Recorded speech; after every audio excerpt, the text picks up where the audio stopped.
الموضوع كله بدأ وإحنا قاعدين أنا والدجن ولمونة، وشفنا العالم كله مدوش بإبستين ده، فقررنا نحل لغز الموضوع ده يا باشا.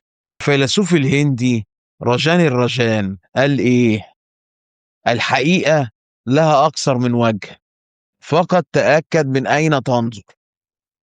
عشان كده قررنا ننظر من هناك، من عند إيبستين ذات نفسه. احنا بنشكركم طبعا على المبادرة دي، بس هو بيتكلم لغة غير لغتكم. ممكن تشرحوا لي اتفهمتم معاه ازاي؟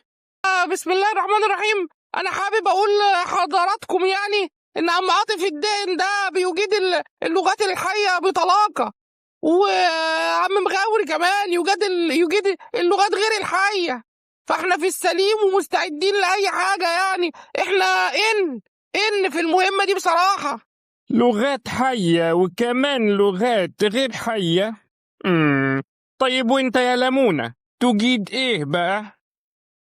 انا بصراحة بقى كده بتكلم بالاصول، كلمته بالاصول وركبته العيب يعني. والراجل ابو 60 في 70 ده في اخر الاجتماع الراجل بس راسنا ورضانا يعني الحمد لله. إحنا وبلا فخر خلي بالك حطينا عليه خطة كلبوش وسلمناه تسليم هالي بصحيح.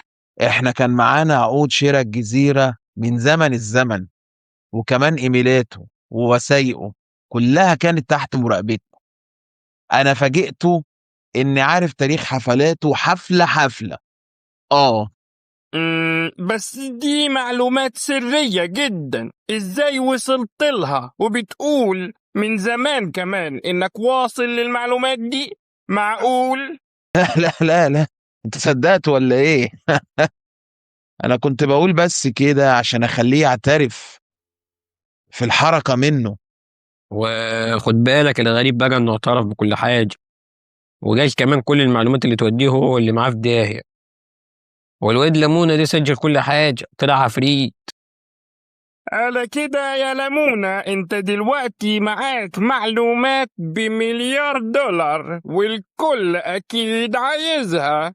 لا يا بيه، وانا اهبل عشان اسجل معلومات زي دي توديني في داهية؟ انا ولا سجلت ولا حاجة، ده كان تمويه بس كده عشان نحبك الخطة عليه وعلينا احنا كمان.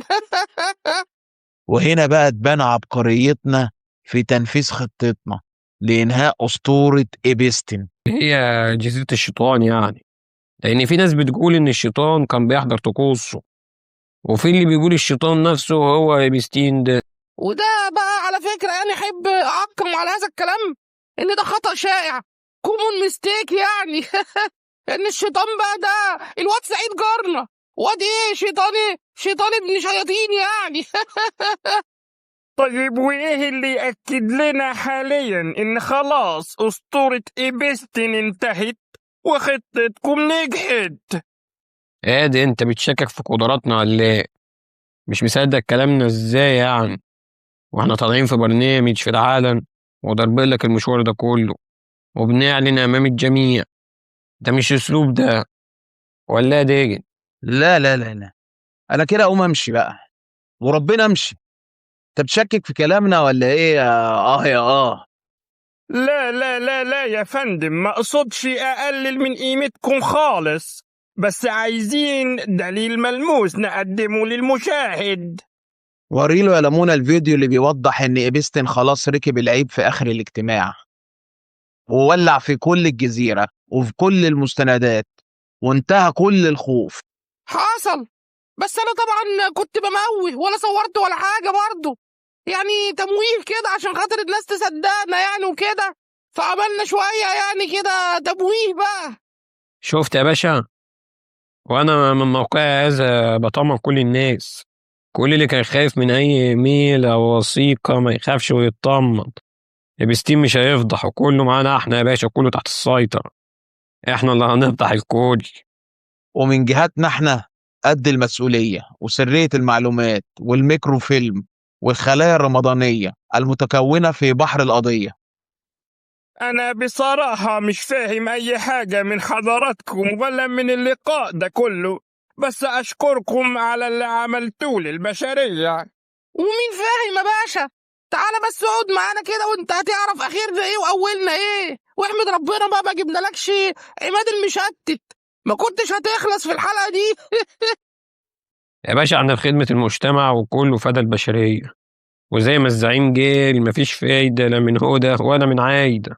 على رأي الشاعر موحد القطرين، سرت في جسد القشعريرة ونمت على فمي زمهريرة، علي النعمة ما كنت عارف أحفظها.